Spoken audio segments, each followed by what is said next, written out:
విపుల భుజ శ్రీల మూల నిబిడ నిపీడిత రావణ రణ రణక జనక చతురుదధి విహరణ చతుర కపి కులపతి హృదయ విశాల శిలాదల దారుణ దారుణ శిలీ ముఖ.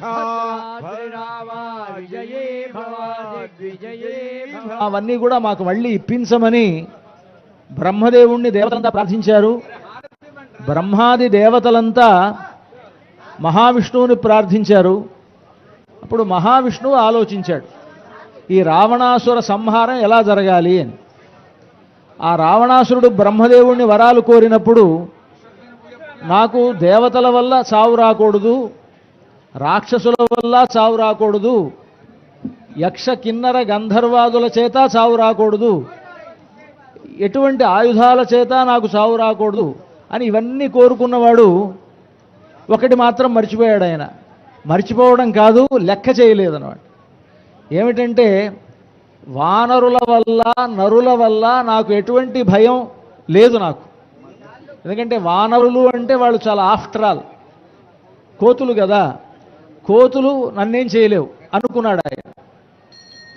ఎందుకంటే సింహాలను పులులను కూడా ఒక్క చేత్తో గుద్ది చంపగలిగినటువంటి బల పరాక్రమములు కలిగినటువంటి వాడు రావణాసుడు.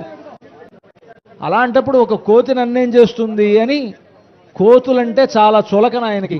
అందువలన పైగా ఆయన ఎంత చులకన అంటే, పరమేశ్వరుడి దగ్గరికి కైలాసానికి వెళ్ళి పరమశివుడిని చూడాలి, ఎదురుగా నందీశ్వరుడు ఉన్నాడు.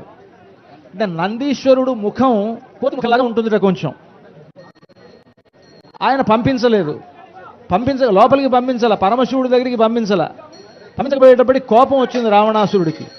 కోపం వచ్చి, ఇలాంటి ఈ కోతి ముఖం కలిగినటువంటి వాడు నన్ను పంపించడా అని ఎగతాళి చేశాడు.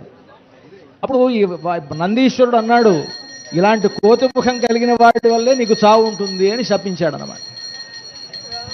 మంగళం కోసలేంద్రాయ మహనీయ గుణాత్మనే చక్రవర్తి తనూజాయ సార్వభౌమాయ మంగళం భద్రాచలాయ భద్రాయ పరమాత్మనే జానకీ ప్రాణనాథాయ రామచంద్రాయ మంగళం. మంగళాశాసనపరైర్మదాచార్య పురోగమైః సర్వైః పూర్వైరాచార్యైః సత్కృతాయాస్తు మంగళం. భద్రాద్రి రామ గోవింద, ఓంకార రామ గోవింద గోవింద, వైకుంఠ